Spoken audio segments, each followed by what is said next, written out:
So narinig po natin sa ating mabuting balita ang pagtatanong ng isang dalubhasa upang subukin si Kristo. Guro, anong utos ang pinakamahalaga?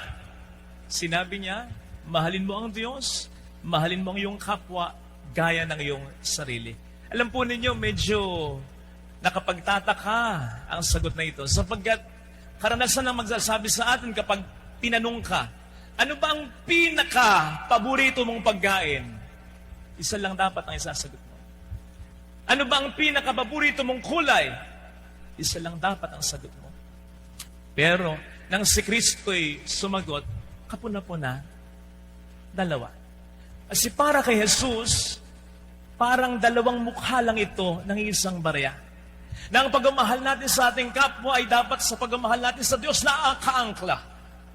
At gayon din naman, hindi natin po pwedeng sabihing mahal natin ang Diyos na hindi natin nakikita kung hindi natin kakayaning mahalin ang ating kapwa na ating nakikita. Sasabihin sa atin ng Biblia, sinungaling ka.